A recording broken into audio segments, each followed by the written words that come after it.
In a world where love and legacy collide, whispers of hidden fortunes and family drama can shatter the most carefully crafted facades. Today, we'll unravel the explosive tale of Miranda Redwood and Timothy Harrington, a couple bound by marriage, yet pulled apart by secrets, betrayal, and shocking revelations. He mocked her quiet simplicity and assumed she came from a lesser world. Little did he know, Miranda's unassuming demeanor shielded unimaginable wealth and an even greater legacy. The upheaval that followed would rock both families, change hearts, and rewrite the meaning of true power. Welcome to a story of deception, destiny, and redemption. Timothy Harrington was born into old money prestige. He grew up in the stately Harrington Manor, located in New Haven, Connecticut, a sprawling estate his family owned for generations.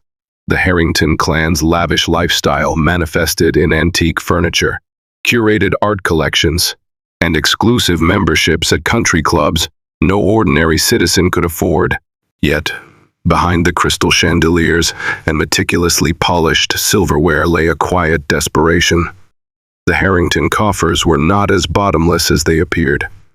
Timothy's father, Andrew Harrington, had mismanaged the family's assets for years. Once his own father passed, Andrew plunged into unwise business ventures that siphoned money faster than it could be replenished. Realizing that his only son must forge an advantageous alliance to restore the family's finances, Andrew urged Timothy to find a wealthy bride. While the Harrington name still held considerable social currency, Andrew knew it would take more than an illustrious surname to right their sinking ship. Timothy, tall and refined, was the archetype of a young aristocrat. He had studied finance at Dartmouth, followed by a short stint at a boutique financial firm in Manhattan. But beneath the polished surface, a sense of entitlement simmered. He wasn't unkind by nature, but the wealth-infused bubble of his upbringing had molded him into someone who valued appearances and social standing above everything else. He believed wholeheartedly in the importance of marrying well, just as his father had preached. He envisioned a polished, sophisticated wife who would effortlessly navigate gala dinners, charity balls, and even family-run philanthropic events. He believed it was his destiny to secure a bride from an equally prominent background. Yet fate had other ideas. One humid summer evening, Timothy found himself at a small art exhibition in the West Village. The event was organized by a mutual friend, and it was there he first noticed Miranda Redwood, a quiet, unassuming woman wearing a simple navy blue dress. While his acquaintances engaged in lively chatter and performed the usual social dance of flaunting achievements and wealth, Miranda stood to the side, quietly examining paintings without boasting or preening. Curiosity piqued. Timothy approached her, expecting a typical star-struck reaction to his Harrington lineage. Instead, Miranda greeted him with a gentle smile, no bright-eyed adulation, no flattery. Though she appeared warm and attentive, she lacked the social veneer Timothy was used to. In fact, she seemed a bit out of place amidst the glitzy crowd. She discussed the art with an earnest passion that Timothy found, if not charming, then at least intriguing. Intrigue turned to mild fascination when she excused herself early to catch the subway home, rather than waiting for an exclusive driver or hailing a private sedan. Timothy learned later that Miranda lived in a modest apartment near Columbia University, where she was completing a master's degree in social work. She was certainly not the type he or his father had in mind as a prospective wife. She wasn't sporting diamond earrings, nor was she dropping references to a famous family name. But there was something about her honesty and warmth that drew him in more than he cared to admit. As weeks turned into months, an unexpected friendship began. He'd invite her to Broadway shows or high-end restaurants. She would politely decline most, preferring quieter activities, like strolling through Central Park or exploring local bookstores. At first, Timothy found her preferences quaint, almost laughable. He would tease her about her lack of interest in finer things, yet he also recognized how refreshing it was to speak to someone who cared more about people than status. By the time he proposed an impulsive act fueled by a strange mixture of genuine affection and familial pressure, he did so with a ring that felt more obligatory than heartfelt. Miranda's acceptance was gentle and cautious. She believed, perhaps naively, that Timothy's mockery of her simplicity was a harmless personality quirk, something that would soften with time. Unbeknownst to Timothy, Miranda was the only daughter of John Redwood, a philanthropic business magnate behind Redwood Investments, but she had long suppressed her family name in social settings, determined to forge her own path. John Redwood was known among the upper echelons of global finance, though he kept a relatively low personal profile. Over decades, Redwood Investments had grown from a small real estate venture into a sprawling conglomerate, recognized internationally for philanthropic projects in environmental conservation and educational reform. The Redwood name carried weight enough to rival or even surpass the Harringtons' once great fortune. But Miranda had no desire to wear that power on her sleeve. She wanted to be known for her own achievements, not for the Redwood empire. When Timothy told Andrew Harrington about his engagement to Miranda Redwood, the reaction was mixed. Andrew wasn't aware of Redwood Investments' massive portfolio or philanthropic endeavors. He only recognized Redwood as a vaguely known surname.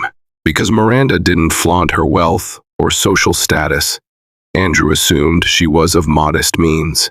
Desperate for an injection of capital into the Harrington family, he felt a spike of disappointment. But Timothy seemed resolute, so Andrew shifted into planning mode, intent on making the wedding a grand affair to reinforce the Harrington name. Miranda, for her part, was torn.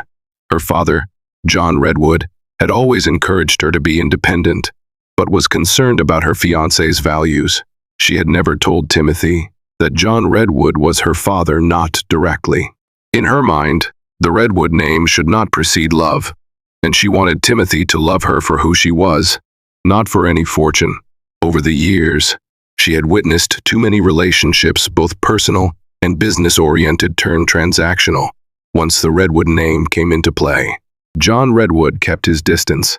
He trusted Miranda to make her own decisions and respected her wish for privacy. Besides, health issues had made him less visible in public life. He had stepped back from actively running Redwood Investments, handing daily operations to a trusted board of directors, although he retained the controlling stake. The Redwood philanthropic initiatives, including grants for social work students and large-scale environmental projects, continued under his name. Still, outside those circles, Redwood's might didn't always ring bells for those who didn't follow philanthropic news. In the weeks leading up to the wedding, Miranda quietly tried to plan a modest event that reflected her personality.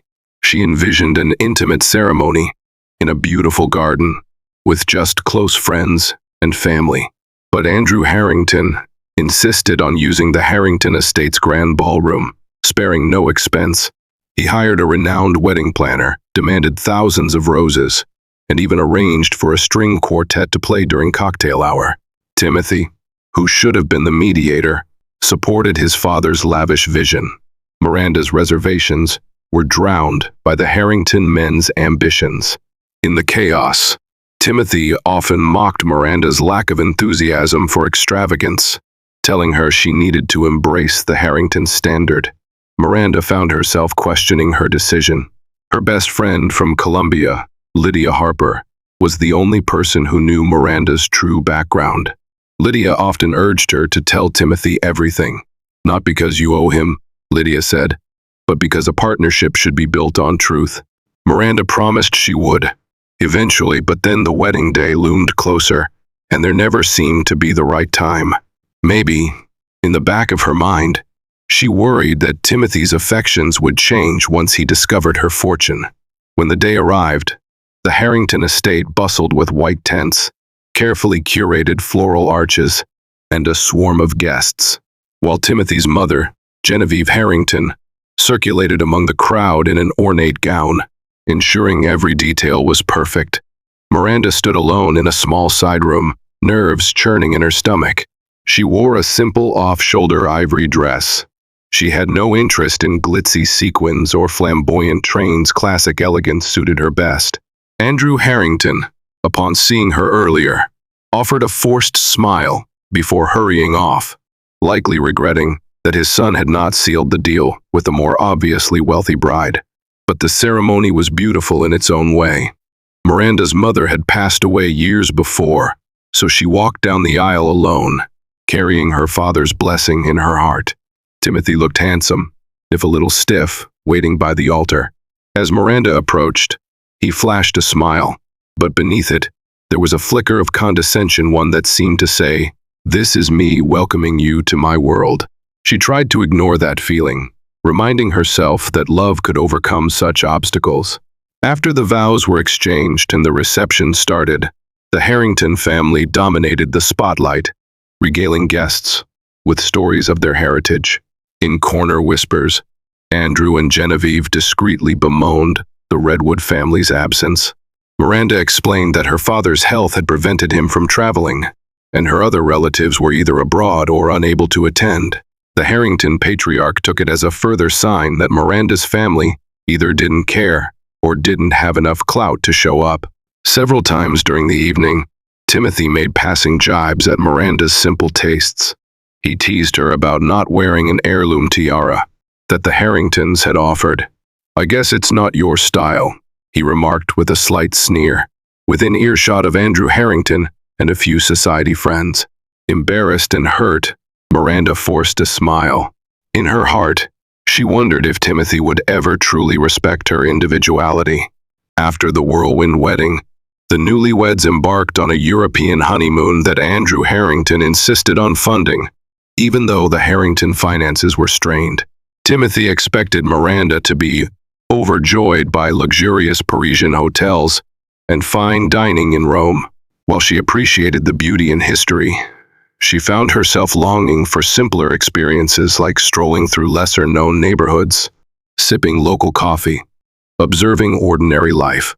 Timothy, driven by an urgent need to display sophistication, dismissed her suggestions of visiting small local museums or markets. He insisted they see only the grand tourist sites, dine at Michelin-starred restaurants, and attend exclusive events. The tension that had budded before the wedding blossomed into deeper cracks in their relationship. Miranda grew increasingly resentful of Timothy's subtle put-downs. She tried to lighten the mood, sometimes bringing up the philanthropic projects she felt passionately about, but he brushed them aside, focusing instead on the next luxurious experience. If she brought up how the Redwood name had a legacy in environmental charities, he'd respond with half-listening nods, oblivious to the significance of what she implied. Yet Miranda's reticence about the Redwood Empire persisted. She dreaded the label of heiress and the way it might warp Timothy's view of her. She recalled a past romance that had soured once her then-partner realized the true expanse of her family's wealth. She never wanted to go through that again, so she vowed to keep Redwood investments out of the conversation. A small, insistent voice inside her warned that she was on a perilous path, that secrets this big, left unspoken, could destroy any hope of genuine trust. When they returned to New York, they moved into Timothy's upscale loft. Although it was comfortably furnished, bills started to pile up, reminding Timothy that his father's finances were in tatters. The Harrington business ventures were floundering. Andrew Harrington had sunk substantial capital into a European real estate deal that yielded minimal returns, leaving the family dangerously close to insolvency. The Harrington name still commanded social prestige, but behind that facade, the money was wearing thin. Meanwhile, Miranda started her new position at an outreach program for underprivileged youths in Harlem, a job she had dreamed of for years. She spent her days counseling teenagers, organizing after-school activities, and managing scholarship applications. When she returned home each night, Timothy would greet her with exasperation about some new financial headache. She offered heartfelt empathy, but he rarely reciprocated when she shared her own challenges at work. The mismatch in values became glaring. Timothy was desperate to sustain the Harrington lifestyle, while Miranda found her fulfillment in helping others. During this time, Andrew Harrington grew impatient. He confronted Timothy in private, demanding a solution to their financial woes. "We need more than your wife's moral support," Andrew sneered. "We need capital immediately. If you can't manage to persuade her to ask her parents for assistance, then we must find another route." Timothy, who had never pried deeply into Miranda's family background, was caught off guard. He realized he had no clue who her parents even were, beyond her father's name being John Redwood. He'd never bothered to ask about Redwood's net worth or investments. After all, it didn't seem relevant to him at the time. He always assumed Redwood was just average. With his father's words echoing in his head, Timothy confronted Miranda one evening. "We're in a tight spot," he said, forcing a casual tone. "Maybe your father could help us out." Miranda stiffened, remembering her vow to keep Redwood money away from this union. She explained that her father had always kept her separate from his wealth, and that she didn't feel comfortable asking him for a bailout, especially for the Harringtons' mismanagement. Timothy was frustrated. "I thought marriage was about partnership," he snapped, ignoring her attempts to clarify. "Don't you care that our family might lose everything?" At that moment, Miranda felt her worst fears were coming true. Timothy did expect financial support from her side. Had he been purely mercenary all along? The conversation escalated into a heated argument. She accused Timothy of caring only about image, while he accused her of lacking any sense of loyalty. That night, they slept in separate rooms, the first clear sign of the deepening rift. A week passed, in tense silence. Timothy avoided Miranda by going to his private gym sessions early in the morning and attending exclusive dinners with old college friends at night. Miranda, feeling more isolated than ever, threw herself into her work at the outreach program. Lydia Harper noticed the strain on Miranda's face and finally coaxed the story out of her. After hearing the details, Lydia insisted again. "You must tell him about your father's fortune. If you keep it hidden, you're only fueling the distrust between you." Miranda wavered. On one hand, she dreaded the idea of Timothy seeing her as a walking checkbook. On the other, she loved him enough to want to salvage their relationship. That love might have been battered by his constant mocking, but it was still there, an ember glowing beneath layers of hurt. She decided to meet her father, to share her concerns. Under the pretext of a work conference, Miranda traveled to Boston, where her father had relocated for advanced medical treatment. John Redwood resided in a comfortable, unpretentious condo overlooking the Charles River. Despite his financial empire, his personal quarters were cozy, filled with family photographs and well-worn furniture. Upon her arrival, John greeted Miranda with a warm hug, eyes brightening despite his frailty. They spent hours talking, discussing everything from her job to her rocky marriage. Miranda confessed her fear that Timothy valued her only when he believed she could bring monetary support. John listened patiently. "Miranda," he said gently, "I raised you to be independent, and you've been true to that.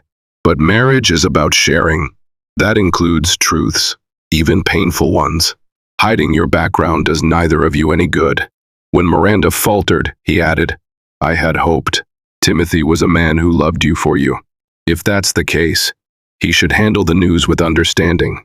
But if he reacts poorly, you'll finally know his true colors." Steeling herself, Miranda returned to New York, determined to reveal everything. But life had other plans. The day after she returned, Timothy's father demanded a family meeting at Harrington Manor. Nervous about whether it involved her or not, Miranda accompanied Timothy to Connecticut. Once they arrived, she was met with an icy reception from Genevieve Harrington and a subdued hush from the servants, who seemed all too aware of the family's financial meltdown. In the stately drawing room, its damask wallpaper and antique furnishings exuding an air of faded grandeur, Andrew Harrington sat grim-faced, documents strewn over the mahogany table. He informed Timothy and Miranda that the Harrington family was on the brink of bankruptcy. Their last significant asset, a historical property in London, was nearly impossible to sell in the current market. "We're weeks away from complete financial ruin," he said. We've exhausted every loan possibility. Andrew turned to Miranda, jaw set. You must ask your family for a loan, or we're finished. She could no longer hold back.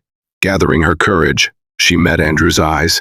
You've been looking down on me from the moment we met, assuming I had nothing to offer. But you don't even know the Redwood name, do you? My father is John Redwood, the controlling stakeholder of Redwood Investments. Andrew and Genevieve exchanged disbelieving looks. Timothy went pale. Yes, Miranda continued, her voice trembling. The Redwood fortune is bigger than the Harringtons ever was. And yet, I never wanted to reveal it, because I didn't want our relationship to be about money. Now, here we are, and you want me to fix your problems with my family's wealth. A stunned silence filled the room.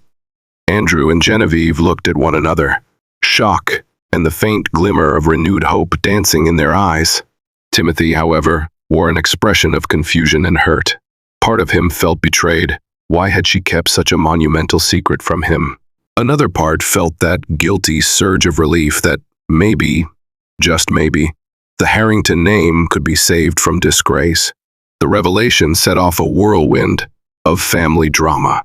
Genevieve's attitude shifted first. She tried to mask her past condescension with a sudden warmth and flattery.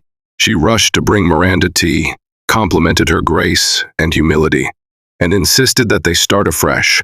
Andrew, on the other hand, was more direct.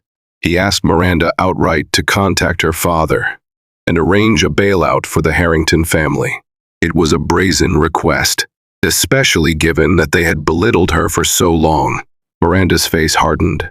I'll do nothing of the sort without discussing it with Timothy and my father, she said calmly. Andrew's lips thinned in irritation, but he held his tongue, presumably because he realized the Redwood fortune was the only lifeline left. Later that evening, behind the closed doors of their old bedroom in Harrington Manor, Timothy confronted Miranda. Why didn't you tell me? His voice quivered between indignation and sorrow. I've been fighting my father's expectations for months. I mocked you because I assumed you were this simple woman who didn't understand my world. Meanwhile, you've been part of a wealth far exceeding mine. Miranda's eyes brimmed with tears. You mocked my simplicity because you assumed it meant I was less than you, she replied, her tone equally hurt. You belittled my interests, my job, my desire for modesty. How could I trust you if you didn't respect me when you thought I had nothing? I wanted love built on equality, not on wealth. Timothy sat on the edge of the bed, face buried in his hands. I'm sorry, he finally whispered, though the words came clumsy and too late. I didn't know how to appreciate you. And now it's a mess. They talked deep into the night, unveiling vulnerabilities and unspoken tensions. Timothy admitted how intensely Andrew Harrington's pressure weighed on him. Miranda explained that she had never been sure he wouldn't become just like all the others who saw her as a bank account on legs. By the time dawn crept through the curtains, they had reached a fragile, tentative understanding. They would face the Harrington financial debacle together, but not blindly. Miranda agreed to meet with Redwood Investments to explore possible solutions. However, she set a boundary. If Redwood money were to be used, it had to be a legitimate, interest-bearing investment, not a handout. We have to do this ethically, she emphasized. Timothy nodded, albeit uncertainly. A week later, Miranda arranged a meeting between Redwood Investments' board of directors, John Redwood, Andrew Harrington, and Timothy. They convened in a sleek Manhattan high rise owned by Redwood Investments. The board members, a mix of seasoned financial experts and philanthropic advisors, welcomed Andrew Harrington with polite reserve. John Redwood, though frail, spoke with unwavering authority. He laid out strict conditions if Redwood Investments were to rescue Harrington Holdings. Primarily, Redwood Investments would take a controlling stake, ensuring that Harrington assets would be managed responsibly. Second, the Harrington name could remain on various philanthropic initiatives, but Redwood Investments would direct financial decisions to ensure the company's survival. This was not charity. It was a formal corporate acquisition meant to keep Harrington afloat. Andrew Harrington balked at the terms. "That effectively means Redwood will own us," he exclaimed. "My father built Harrington Holdings from the ground up. You can't just hand over the legacy so easily." John Redwood's eyes narrowed. "You came to us for help," he reminded Andrew. "We're offering a future for Harrington Holdings, not a death sentence." While the board members discussed the intricacies, Timothy sat quietly, absorbing the magnitude of what was happening. If this deal went through, he would no longer be the heir to an independent Harrington empire. Instead, he'd be part of a Redwood-led endeavor. A swirl of pride and shame collided inside him. Pride, knowing his wife's family was magnanimous and powerful. Shame, for how he had treated her so dismissively. In the end, Andrew Harrington had no choice. Faced with imminent bankruptcy, he reluctantly signed preliminary agreements to explore Redwood's terms. The meeting concluded, and Redwood Investments pledged to conduct thorough due diligence before finalizing the arrangement. John Redwood, worn out by the long negotiations, asked Miranda to walk with him to his car. Timothy hung back, unsure if he should join. Outside, in the crisp evening air, John Redwood paused to look at Miranda. "Are you truly content in this marriage?" he asked gently. She hesitated. "I believe there's a good man inside Timothy," she said. "He's trapped by family pressure and his own arrogance. But I've seen glimpses of someone who cares. I'm not giving up yet." Her father nodded, though concern lined his face. "I trust your judgment," he replied. "But remember, you deserve respect and love, not just acceptance." Over the following months, Redwood Investments' legal and financial teams dissected Harrington Holdings accounts. Andrew Harrington had to provide documentation of every failing venture, every liability. Though humiliating, it forced him to confront his reckless decisions. Genevieve Harrington tried to retain a facade of indifference, but her frustration at losing the independent Harrington legacy seeped through in quiet outbursts. During this period, Timothy and Miranda lived in uneasy cohabitation. The harsh truth of Redwood's supremacy only deepened Timothy's guilt. He found himself stepping more respectfully around Miranda, listening earnestly to her opinions. Sometimes, she was receptive and gracious. Other times, she was aloof, still nursing wounds inflicted by his scornful behavior. One evening, Timothy ventured into Miranda's study to find her poring over documents. He noticed they weren't Redwood Investments papers, but something related to her social work. The files contained proposals for a charitable foundation to expand her youth outreach program. "What's this?" he asked, genuinely curious for the first time. Miranda explained her dream of establishing a foundation partly funded by Redwood Philanthropy to support education, mental health services, and mentorship programs for underprivileged communities. Her eyes sparkled with passion as she described how much it could help thousands of kids. For a moment, Timothy felt a pang of envy. He had never cared about anything the way Miranda cared about uplifting others. He'd been taught that philanthropic galas and charity auctions were mainly for social clout. But here was Miranda, genuinely living her calling. "Why didn't you tell me about this?" he asked softly. She looked at him with a trace of sadness. "Would you have been interested?" she asked. He opened his mouth to respond, but found he had no quick retort. Realizing the truth of her words, he nodded slowly. "I am now," he said tentatively. And for once, the ice between them thawed just a bit.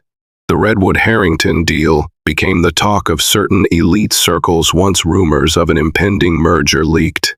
Socialites whispered that Timothy Harrington had effectively married into a fortune bigger than his own, and that the Harrington family was now subservient to Redwood. Gossip columns speculated about Miranda Redwood's secret heiress status. Pictures of her at philanthropic events, once overshadowed, now surged in popularity. Genevieve Harrington seethed at the shift in social perception.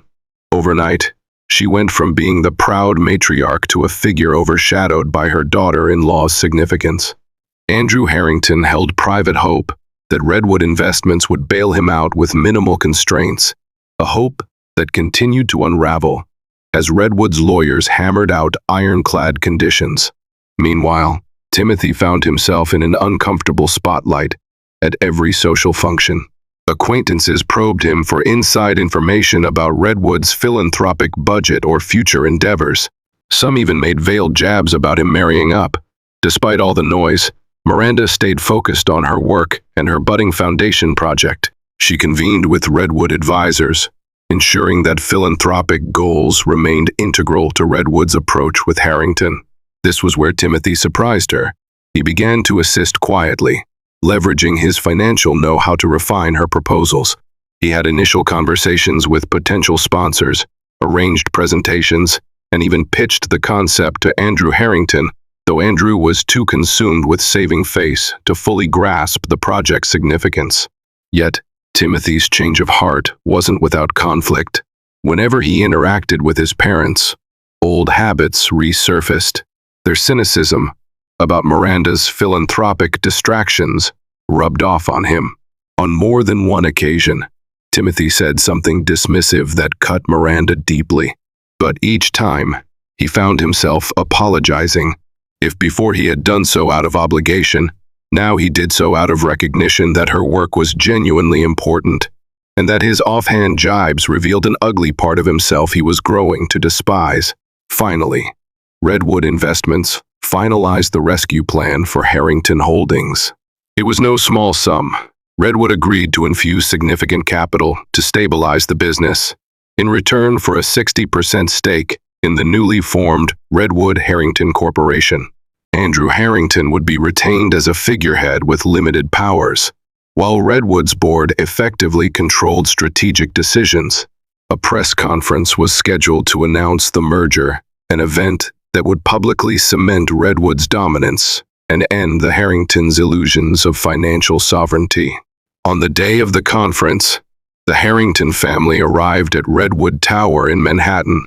Photographers snapped pictures as Andrew, Genevieve, Timothy, and Miranda stepped onto the stage alongside John Redwood and the Redwood board members. The tension in the air was palpable. Andrew wore a forced smile, while Genevieve's face was a brittle mask of cordiality. Timothy felt a swirl of emotions: shame at the Harrington downfall, pride at Miranda's hidden depth, and a growing respect for John Redwood's measured leadership. When John Redwood spoke, he emphasized the philanthropic synergy between Harrington's historical philanthropic efforts and Redwood's ongoing global projects. He highlighted Miranda's future role in bridging both families' charitable missions. Miranda stood off to the side, relieved that her father was guiding the discussion away from petty humiliations. Instead, he framed it as a partnership that would bolster both companies' philanthropic impact. By the time questions opened for the press, the tone was largely positive. Reporters congratulated the Redwood-Harrington alliance, inquiring about future expansions and philanthropic plans. Then one journalist asked, "Mr. Harrington, how does it feel to be rescued by your daughter-in-law's family after publicly dismissing her for so long?" The question struck a nerve. Andrew bristled visibly, while Timothy stiffened.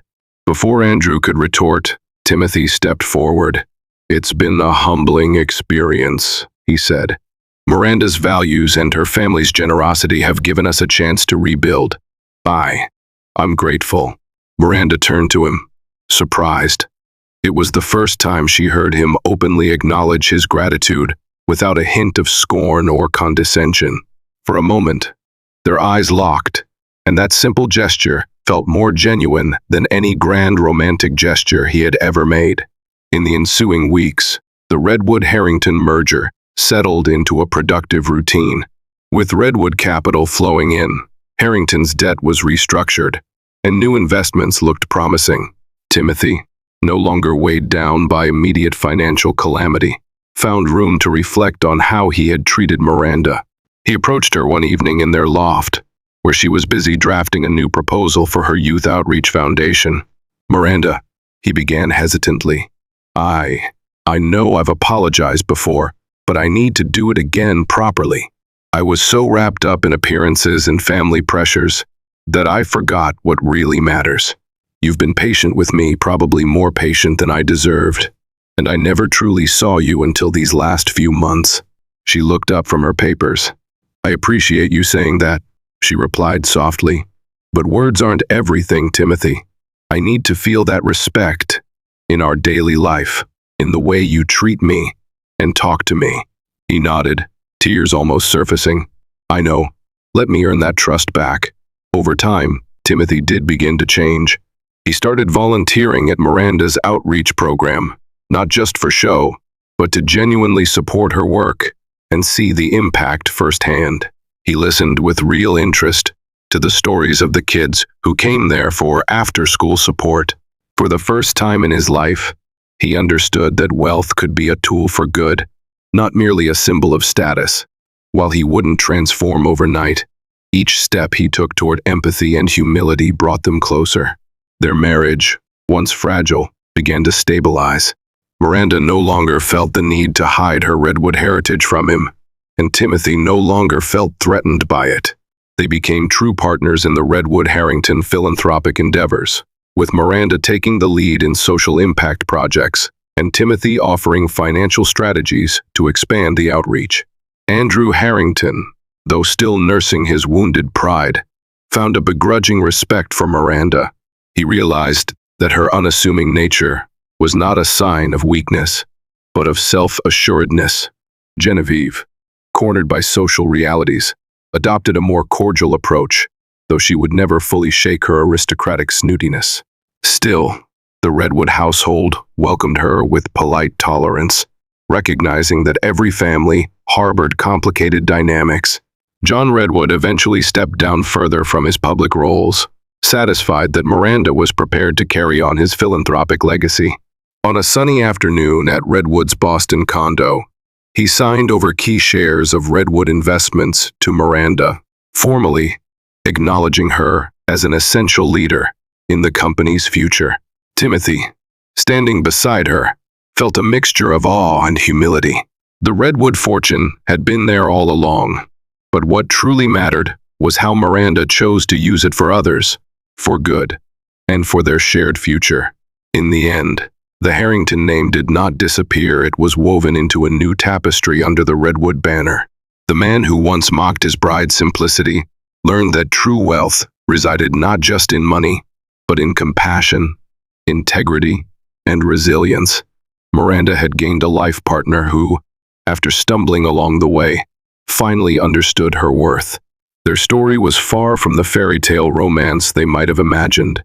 It was better because it was real. And in that reality, they found the kind of bond that could withstand gossip, pride, and even the weight of two great family legacies.